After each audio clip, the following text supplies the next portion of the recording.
Welcome back. और इस class में हम लोग पिछले लेक्चर पर हमने रदरफोर्ड स्कैटरिंग एक्सपेरिमेंट पढ़ा और उसके बेसिस पर हम लोगों ने रदरफोर्ड का एटॉमिक मॉडल पढ़ा। रदरफोर्ड वो पहले साइंटिस्ट थे जिन्होंने न्यूक्लियस का कॉन्सेप्ट दुनिया के सामने रखा। उसके पहले कोई न्यूक्लियस का कॉन्सेप्ट नहीं जानते थे। अच्छा, अब जब उन्होंने ये कॉन्सेप्ट रखा तो उन्होंने ये भी बताया कि भाई बीच में न्यूक्लियस है जो कि पॉजिटिव चार्ज्ड है और पूरा का पूरा जो एटम है उसका जो मास कॉन्सेंट्रेट कर रहा है, मैक्सिमम मास, वो न्यूक्लियस में ही है। और वो उन्होंने एक्सपेरिमेंट के ज़रिए बताया भी। और एक चीज़ और बताया कि अगर न्यूक्लियस पॉजिटिव है तो और पूरा का पूरा एटम एक जो है न्यूट्रल है, तो अगर बीच में न्यूक्लियस पॉजिटिव है इसका मतलब चारों तरफ इलेक्ट्रॉन वहाँ पर रिवॉल्व कर रहे हैं। उन्होंने कहा कि एक सर्टेन ऑर्बिट है उसमें वो अपना अलग अलग रिवॉल्व करते रहते हैं। लेकिन इसमें कुछ दिनों बाद उसकी कुछ लिमिटेशंस भी देखी गई। लिमिटेशन कैसे देखी गई कि कुछ फिजिक्स के रूल को उन पर अप्लाई करने की कोशिश की गई। ध्यान समझिएगा, 2-3 रूल अप्लाई करने की कोशिश की गई और वो वहाँ पर अप्लाई ही नहीं हो रहे थे जो उन्होंने वहाँ पर कॉन्सेप्ट दिया उस बेसिस पर। सबसे पहला क्या था, उन्होंने कहा कि इलेक्ट्रॉन बीच में न्यूक्लियस है, चारों तरफ रिवॉल्व कर रहा। क्लियर? इलेक्ट्रॉन बीच में क्या है, न्यूक्लियस है और वो चारों तरफ रिवॉल्व कर रहा है। ये मान लीजिए न्यूक्लियस हो गया और ये एक इलेक्ट्रॉन रिवॉल्व कर रहा, ये रहा इलेक्ट्रॉन।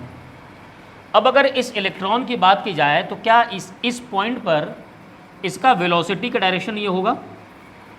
क्लियर है? ये इलेक्ट्रॉन अगर यहाँ पहुँचा तो इसका वेलोसिटी का डायरेक्शन ये होगा।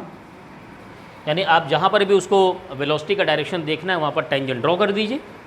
अगर वो यहाँ पर है तो वेलोसिटी का डायरेक्शन ये होगा। अगर मैं कहूँ कि मैग्नीट्यूड ऑफ वेलोसिटी भले ना चेंज हो रहा हो लेकिन इसका डायरेक्शन तो चेंज हो रहा। इससे ये बात पता चली है कि ये जो इलेक्ट्रॉन है ये एक्सेलरेटेड इलेक्ट्रॉन है। क्लियर? ये इलेक्ट्रॉन क्या है? एक्सेलरेटेड इलेक्ट्रॉन है। और कोई भी पार्टिकल, कोई भी ऑब्जेक्ट जब एक्सेलरेशन में चलता है तो वो क्या करता है, एनर्जी को रेडिएट करता है। एनर्जी उसकी चेंज होती रहेगी। और अगर एनर्जी रेडिएट कर रही है तो जब ये एनर्जी इलेक्ट्रॉन लॉस करेगा तो लॉस करने के बाद क्या होगा कि ये इलेक्ट्रॉन पर नेगेटिव चार्ज पार्टिकल और बीच में न्यूक्लियस, इनके बीच अट्रैक्शन फोर्स लगी रहा है तो ये क्या करेगा, इसको अपनी तरफ अट्रैक्ट कर लेगा। और एक टर्म आएगा कि एनर्जी लॉस करते करते ये इलेक्ट्रॉन क्या होगा, इस पाथ को फॉलो ना करके एक स्पाइरल पाथ को फॉलो करते करते करते करते क्या होगा, इसमें गिर जाएगा। क्लियर बात समझ में आ गई? यहाँ पर मैंने लिखा है, according to electromagnetic theory an accelerated charge particle must radiate electromagnetic energy. ये जो चार्ज पार्टिकल इलेक्ट्रॉन है ये इलेक्ट्रोमैग्नेटिक एनर्जी को रेडिएट करेगा। An electron revolving around the nucleus is under continuous acceleration, एक लगातार एक्सेलरेशन में बना रहेगा, टुवर्ड्स द सेंटर, सेंटर की तरफ। तभी तो यहाँ पर सेंट्रीपिटल फोर्स लगेगा उस पर ना। It should continuously loss energy and move in orbits of gradually decreasing radii. यानी ये जो फिक्स रेडियस में रदरफोर्ड ने कहा कि फिक्स रेडियस में घूम रहा है, ऐसा नहीं होगा। जब एनर्जी लॉस करेगा तो डिक्रीजिंग रेडियाई में यानी स्पाइरल में रिवॉल्व करते हुए क्या आएगा, गिर जाएगा। The electron should follow spiral path and finally it should collapse into the nucleus. तो ये हो जाना चाहिए लेकिन होता नहीं है। तो ये पहला इनका यहाँ पर इन्होंने लिमिटेशंस पता चली और बहुत बड़ी लिमिटेशन थी, है ना। दूसरी लिमिटेशन समझिए, समझ में आ गया पहला? दूसरा समझिए, in Rutherford's model an electron can revolve in orbit of all the possible radii. मतलब इलेक्ट्रॉन है वो अलग अलग किसी भी ऑर्बिट्स में घूम सकता है, किसी भी पॉसिबल रेडियाई में। उन्होंने रेडियस बताया नहीं। So it should emit A continuous spectrum. अभी स्पेक्ट्रम क्या है ये समझिए। स्पेक्ट्रम का मतलब वो हमने कोई हाइड्रोजन गैस ले लिया, मान लो मैं एग्जांपल के फॉर्म में ले रहा हूँ, कोई गैस ले लिया, उसके बहुत सारे एटम्स लिए, बहुत सारे, और इधर से हमने लाइट जला दी। इधर से लाइट क्या जलाई, हमने हीट प्रोवाइड कर दिया, है ना।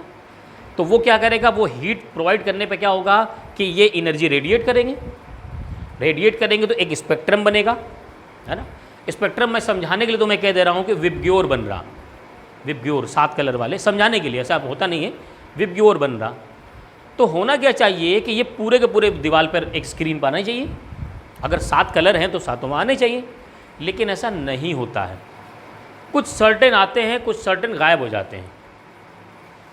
जब अगर ये कॉन्टिन्यूसली सारे ऑर्बिट में घूम सकता है, तो ये जो स्पेक्ट्रम आ रहा है वो डिस्क्रीट क्यों आ रहा? डिस्क्रीट का मतलब कॉन्टिन्यूस नहीं, मतलब ब्रेक करके आ रहा। तो ये जो मिलता है हमें वो डिस्क्रीट लाइन स्पेक्ट्रम मिलता है। क्या मिलता है? Discrete line spectrum. जबकि अकॉर्डिंग टू रदरफोर्ड वो डिस्क्रीट नहीं होना चाहिए। बात समझ में आई? थोड़ा सा ऊपर जा रहा होगा, ये क्या आ गया? Discrete continuous spectrum. मैंने समझाने के लिए आपको बताया 7 कलर दिखने चाहिए, 7 कलर नहीं दिख रहे हैं। वहाँ से ब्लू गायब हो गया, येलो गायब हो गया, ऑरेंज गायब हो गया। ये क्यों गायब हुआ, इसको इन्होंने एक्सप्लेन नहीं किया रदरफोर्ड ने। तो इस चीज़ को एक्सप्लेन किया बोर ने। अब आइए इनके लिमिटेशंस को बोर ने दूर कैसे किया, इसको समझिए। अब सबसे पहले इन्होंने कहा, एक्चुअल में अगर मैं एक बात में कहूँ, इन्होंने कहा ना कि ये जो क्लासिकल मैकेनिक्स है, क्लासिकल मैकेनिक्स का मतलब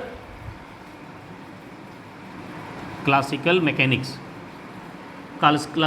का मतलब जो रूल्स न्यूटन ने दिए थे, जो रूल्स बाकी साइंटिस्ट ने दिए थे, वो सब का सब एक साथ एटॉमिक लेवल पर अप्लाई नहीं कर सकते। मतलब कि ये जो एनर्जी कह रहे थे ना कि ये रिवॉल्व करते हुए एनर्जी लॉस करेगा, ऐसा होगा नहीं, सब अप्लाई नहीं होगा। पहली बात तो उन्होंने नई थ्योरी दी और इसी को कहते हैं क्वांटम मैकेनिक्स। क्वांटम मैकेनिक्स नाम सुना? यहीं से स्टार्ट हुआ क्वांटम मैकेनिक्स। इन्होंने कहा कि यहाँ नया नियम चलेगा, तुम्हारा नियम यहाँ नहीं चलेगा, सारा नियम नहीं चलेगा। अब इन्होंने फिर मॉडल क्या दिया? मॉडल ये दिया, इन्होंने कहा कि भाई अगर बीच में न्यूक्लियस है तो यहाँ पर क्या है, ये अलग अलग शेल बने हुए हैं, अलग अलग एनर्जी लेवल बने हुए हैं। क्या बने हुए हैं? Energy level. ये जो ऑर्बिट है ना, इसको उन्होंने नाम दिया एनर्जी लेवल। अब इस एनर्जी लेवल का, जैसे मान लीजिए ये एनर्जी लेवल है, तो इसका मान लीजिए कि एनर्जी लेवल है -13.6 इलेक्ट्रॉन वोल्ट पहले का। इसका है, मान लीजिए मैं एग्जांपल दे रहा हूँ, होता है उसी के आसपास है, -4.8 इलेक्ट्रॉन वोल्ट।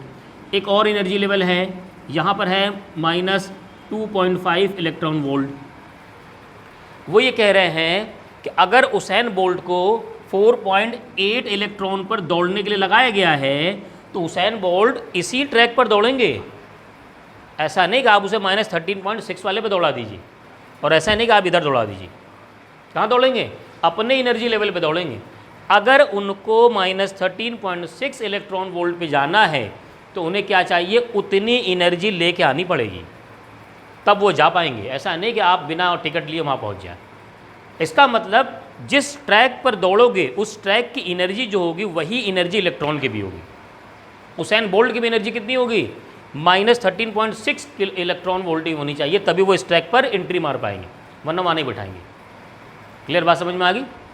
आप मैच देखने गए, क्रिकेट मैच, वहाँ पर ट्रैक बने हुए हैं अलग अलग बैठने के लिए। आपने जिस रो का टिकट लिया वहीं बैठेंगे। मूवी देखने गए, आपने स्पेशल लिया और जो बालकनी लिया और आगे के लिया, तो जो टिकट लेंगे उसी रो में बैठना पड़ेगा। अगर आप चाहते हैं कि पीछे वाले बालकनी में बैठे, अगर उसका टिकट 500 रुपये का, तो 500 रुपये खर्च कीजिए, फिर वहाँ बैठिए। तो उन्होंने पहले बात तो बोर ने ये कहा कि ये अलग अलग एनर्जी लेवल में बटा हुआ है, और जो एनर्जी लेवल जो उस ट्रैक का है वही एनर्जी किसका होता है? इलेक्ट्रॉन का। Electron can revolve only in certain stable orbit, चाहे जो चाहे जिसमें नहीं दौड़ेगा। These orbits have fixed energy level called energy level, और स्टेशनरी स्टेट भी कहते हैं उसे। इनको नाम दे दिया उन्होंने, KLMN, सुना होगा पहले से, केमिस्ट्री पढ़ा होगा। इसको K कह दिया, इसको L कह दिया, इसको M कह दिया, इसको N कह दिया। ऐसे आप बहुत सारे ऑर्बिट बना सकते हैं। Then electron have same energy as that of the orbit in which it is revolving. जिस ट्रैक पर दौड़ रहा होगा उस ट्रैक की जो एनर्जी है वही एनर्जी उसकी भी होगी। While revolving in a particular energy level, electron does not emit any radiation. हाँ, अभी तो बात हो रही कि भाई ये जो दौड़ते हैं, चलते हैं, तो ये एनर्जी रेडिएट करते हैं, इसीलिए तो गिर जाएगा बीच में। ये तो सवाल उठाएगा। इन्होंने कहा भाई वो एनर्जी रेडिएट ही नहीं करेगा।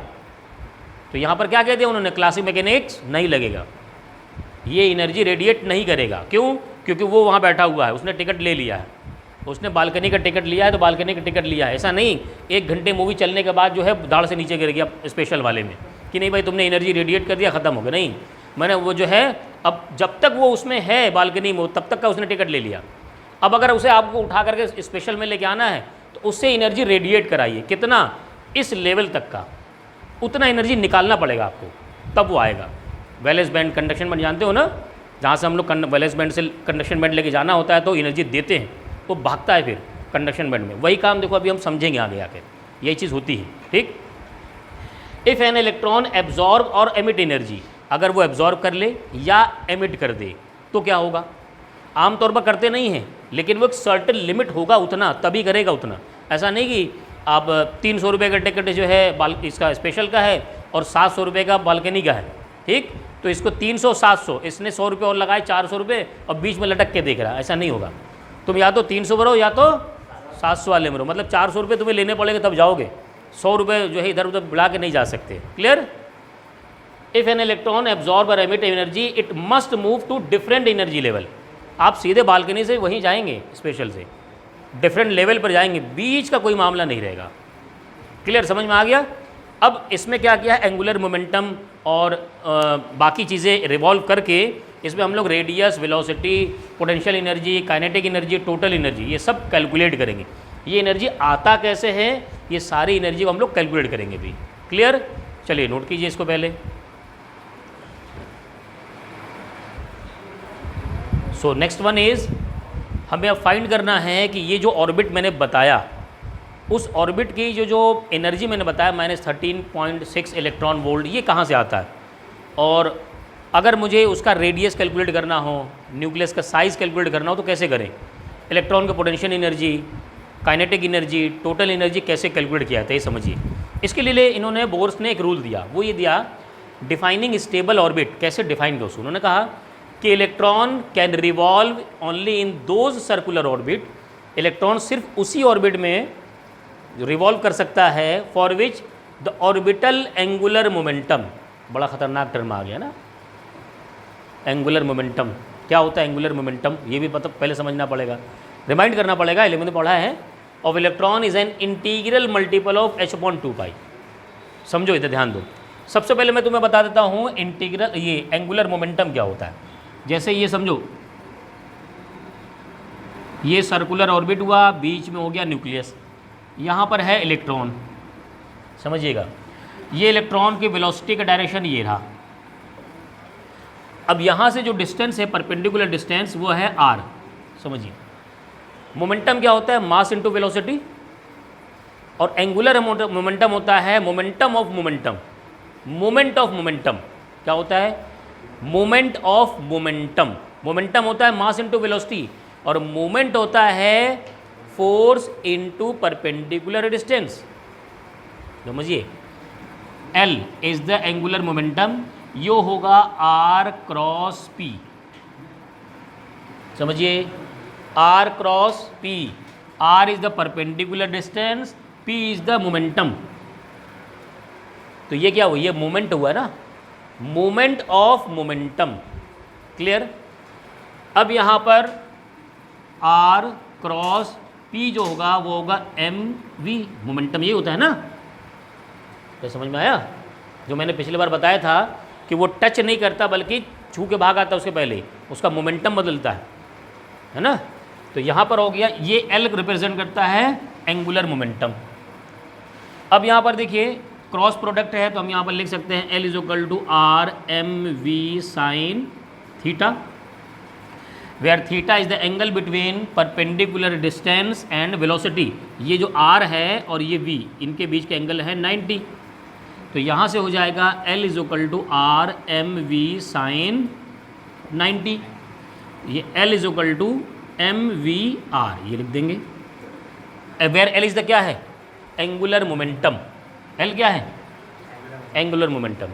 अब आ जाइए, एंगुलर मोमेंटम पता चल गया ना, बस हमें रखना है इतना, समझ गए इतना, एंगुलर मोमेंटम। अब हमें रखना है, वो कह रहे हैं ये जो इलेक्ट्रॉन ऑर्बिट में घूम रहा है ना, इसका जो एंगुलर मोमेंटम होगा वो h/2π के बराबर होगा, h/2π के बराबर होगा। लेकिन ऐसे नहीं बराबर होगा, बल्कि उसके इंटीजर में बराबर होगा। जैसे कैसे समझो, अगर इसका 2 पाई है, h अपॉन 2 पाई है, अगर इसका है h अपॉन 2 पाई, तो अगले ऑर्बिट का होगा 2h अपॉन 2 पाई, अगले वाले ऑर्बिट का होगा 3h अपॉन 2 पाई।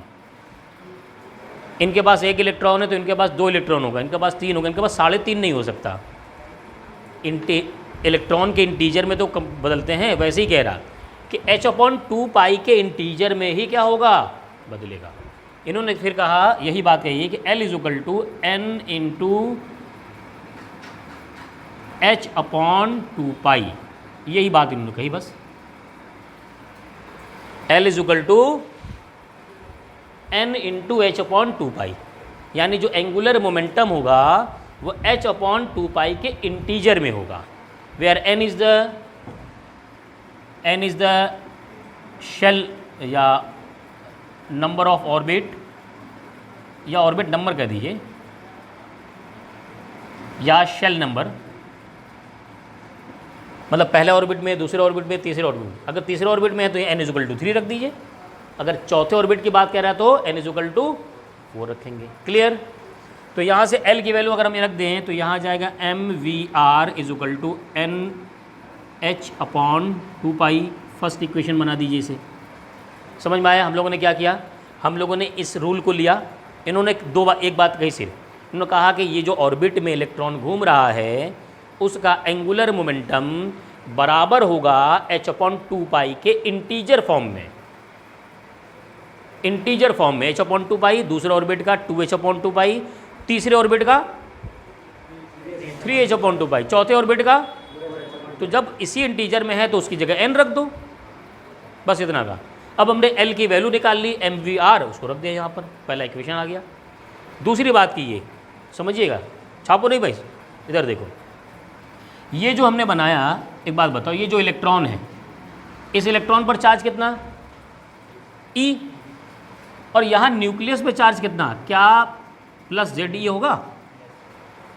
कोई भी आप एटम ले लीजिए, कोई भी, इसमें क्या होता है न्यूक्लियस में, प्रोटॉन प्लस न्यूट्रॉन, प्रोटॉन यानी एटॉमिक नंबर, सही बात है, एटॉमिक नंबर मतलब Z, और जितने इलेक्ट्रॉन होंगे उतने ही तो प्रोटॉन होंगे, तो इसलिए ZE। याद करिए पिछले क्वेश्चन में मैंने पढ़ाया था ZE। यानी यहाँ 2 चार्ज हैं, Q1 एंड Q2, ये होगा Q1 और ये क्या होगा Q2, समझिएगा, Q1 is equal to Q2। अच्छा एक बात बताओ, जब कोई किसी ऑर्बिट में घूमता है ऑब्जेक्ट तो उस पर एक सेंट्रीपिटल फोर्स लगता है, सेंटर की तरफ क्या होता है, mv²/r, याद है, सेंट्रीपिटल फोर्स mv²/r। ये mv²/r अलग अलग जगह अलग अलग फॉर्म में मिलता है। जैसे मैंने आपको बताया है कि अगर किसी ऑब्जेक्ट को, पत्थर को रस्सी में पकड़ कर कैसे घुमाएं तो टेंशन फोर्स लगेगा सेंटर की तरफ, ये T बराबर हो जाएगा किसके, mv²/r के। अगर कोई अपनी गाड़ी से घूम रहा है ऐसे करके तो फ्रिक्शन फोर्स बाहर की तरफ लग रहा, फ्रिक्शन फोर्स वो बाहर फिसलेगा तो फ्रिक्शन फोर्स अंदर की तरफ लगेगा, तो mv²/r किसके बराबर हो जाएगा, फ्रिक्शन फोर्स के, होता है ना। अब एक बात बताओ, यहाँ 2 चार्ज हैं, ये रिवॉल्व कर रहा है, तो सेंट्रीपिटल फोर्स, जो सेंट्रीपिटल फोर्स, क्या ये इसके इक्वल नहीं होगा इलेक्ट्रोस्टैटिक फोर्स के बराबर?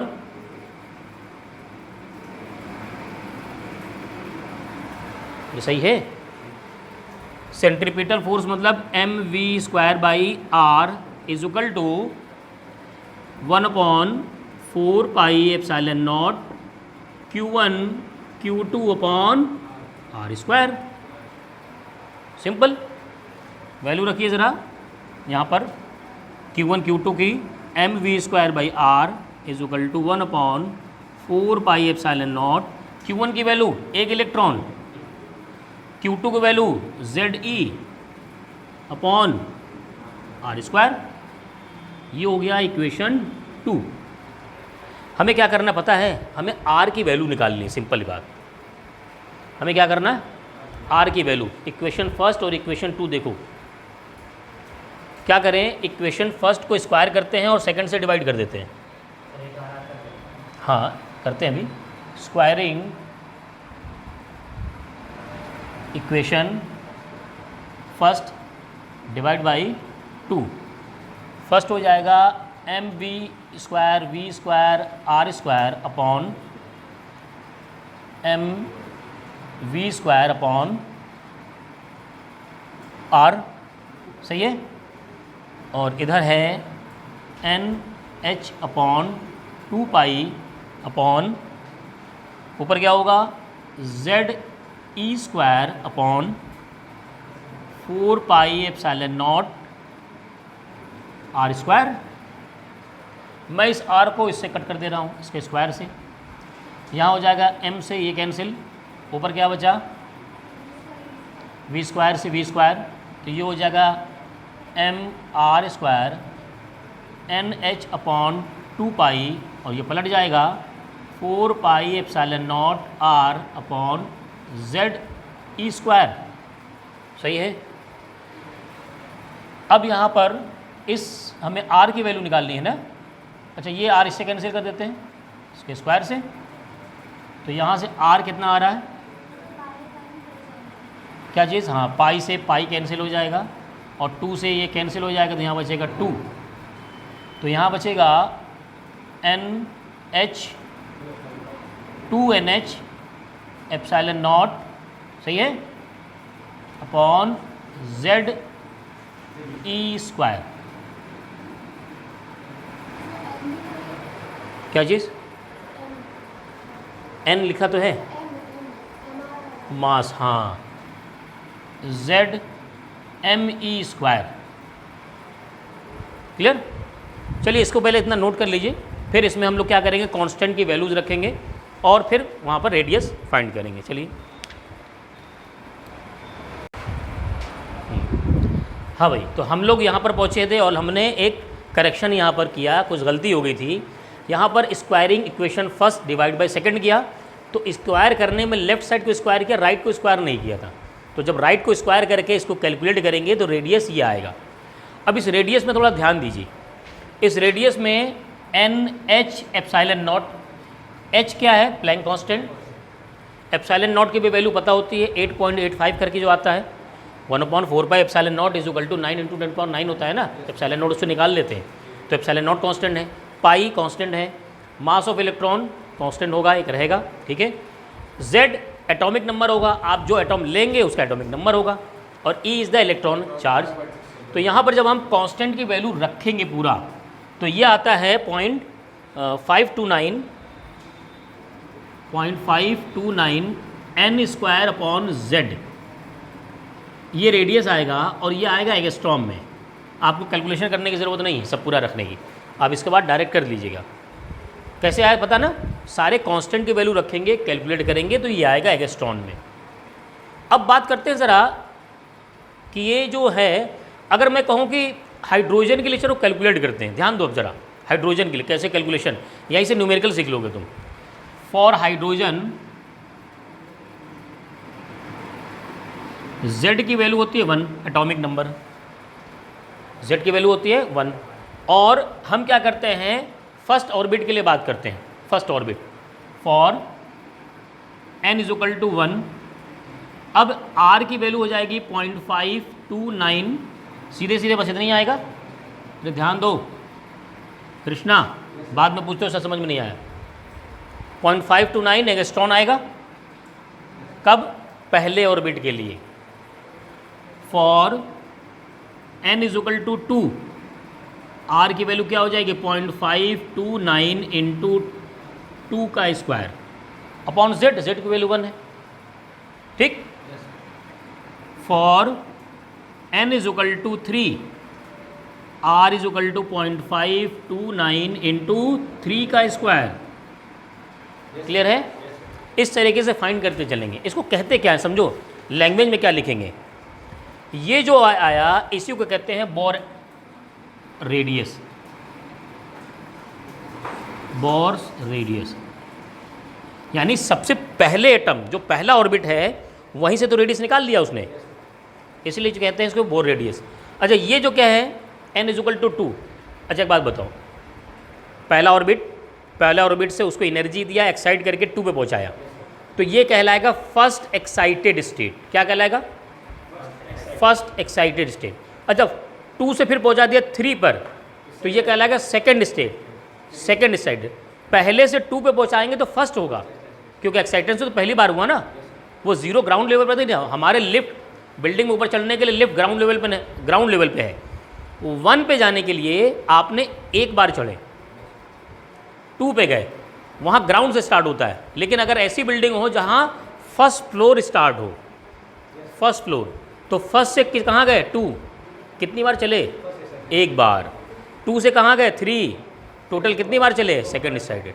तो यानी ये जो आ रहा है ये है फर्स्ट, हाँ, एक्साइटेड स्टेट।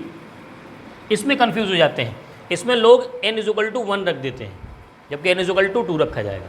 और ये है सेकेंड एक्साइटेड स्टेट। इसी तरीके से क्या करते हैं, आगे फाइंड करते हुए चलते हैं। क्लियर? चलो जल्दी से नोट करो। उसके बाद जो है v की वैल्यू कैलकुलेट करते हैं हम लोग। तो अभी हम लोगों ने रेडियस फाइंड कर लिया एटम्स का, है ना। अब यहाँ पर समझिए, अब हमें वेलोसिटी फाइंड करना है। ये जो इलेक्ट्रॉन रिवॉल्व कर रहा है उसका वेलोसिटी कितना होगा। ध्यान समझिए, आसान है। हम क्या करेंगे, हमारे पास ये जो रेडियस का फॉर्मूला आया, इसको इक्वेशन फर्स्ट में पुट कर दो। मैंने ऑलरेडी वहाँ पर इक्वेशन फर्स्ट लिख दिया है। r की जगह ये वैल्यू पुट कर दो। So put value of r in equation first, वहाँ रखते हैं। तो ये है mv और r की वैल्यू है n² h² ε0 upon pi m z e² equal to क्या है भाई आगे, n into h upon 2 pi. Cancel हो रहा है कुछ, पाई से पाई कैंसिल, n से यहाँ पर स्क्वायर कैंसिल, और h से ये स्क्वायर कैंसिल। किसकी वैल्यू निकालना है? v की, v की वैल्यू निकालना है। अच्छा, m भी कैंसिल हो गया, तो v की वैल्यू निकालना, तो ये टर्म ऊपर उधर चला जाएगा, है ना। ये हो जाएगा यहाँ से सीधे सीधे z e² अपॉन, और ये पूरा टर्म इसके नीचे आएगा, तो 2nh ε0। ये फॉर्मूला इतना लंबा याद करने की ज़रूरत नहीं है आपको। हम लोग क्या करते हैं, कांस्टेंट की वैल्यू रखते हैं इसमें। ध्यान दीजिए, इधर देखो भाई, छापने का टाइम दूंगा। इसमें कांस्टेंट की वैल्यू z और e तो ऐसे ही रहेगा, e की वैल्यू रख देंगे, n number of orbit, h की वैल्यू ε0 को जानते रखते हैं। तो यहाँ पर ये जो वैल्यू आती है v की वैल्यू, ये आती है 2.18 इंटू 10⁻⁶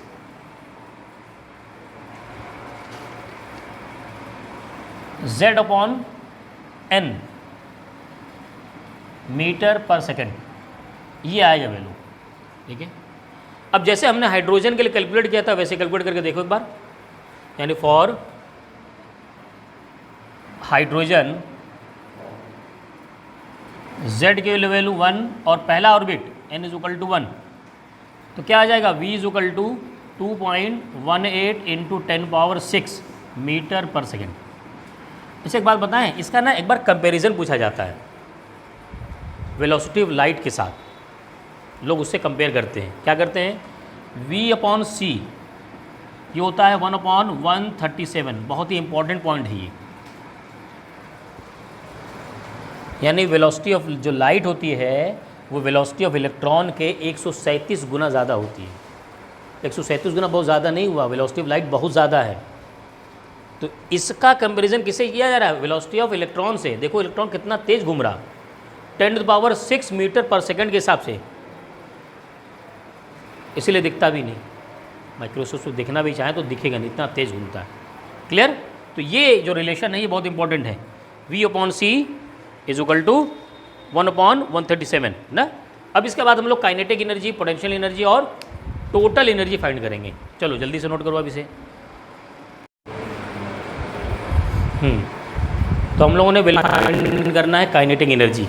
ध्यान दीजिए भाई ज़रा, काइनेटिक एनर्जी का फॉर्मूला क्या होता है, 12 mv²।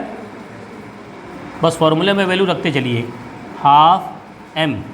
वेलोसिटी का फॉर्मूला हमारे पास ये रहा, z e² अपॉन 2NH, देखो कॉन्सेंट्रेट नहीं करोगे इधर उधर हो जाएगा, हो गया mv²। यहाँ से फॉर्मूला काइनेटिक एनर्जी क्या बन जाएगा, देखो यहाँ ऊपर हो जाएगा ZmE², तो ये हो जाएगा mZe² upon 4n² h² epsilon naught का स्क्वायर, ठीक है। हाँ ऊपर Z² भी होगा, क्लियर। ये फॉर्मूला आ गया काइनेटिक एनर्जी का। E की पावर होगा 4, बस सब सही है। इन सब में स्क्वायर लगा दिया, ऐड कर दिया, ये होगा काइनेटिक एनर्जी। ज़रा पोटेंशियल इलेक्ट्रोस्टैटिक पोटेंशियल एनर्जी की बात करते हैं। इलेक्ट्रोस्टैटिक, हाँ हाँ ये बात भी सही है, नीचे 8 होगा, सही है। इलेक्ट्रोस्टैटिक पोटेंशियल एनर्जी, देखो एक बात देखो, यहाँ पर दूसरी चीज़ देखना हमें है। इलेक्ट्रोस्टैटिक पोटेंशियल एनर्जी का फॉर्मूला होता है 1/4πε0। असद क्या होता है, Q1 Q2 अपॉन नीचे क्या होता है, R होता है, R² नहीं, पहली बात तो। और दूसरी बात, यहाँ जो Q1 Q रखा जाएगा ना, वो साइन के साथ रखा जाता है। दो डिफरेंस होते हैं, एक तो नीचे R² नहीं होता, वो फोर्स होता है जिसमें R² होता है, और दूसरा यहाँ Q1 Q2 उसके साइन के साथ रखा जाता है। एक बात बताओ, Q1 की वैल्यू क्या थी, -E, हाँ सही। और इसकी वैल्यू क्या थी, ZE, प्लस में था। R क्या आया था, वो लिखा है मैंने अलग से ऑलरेडी,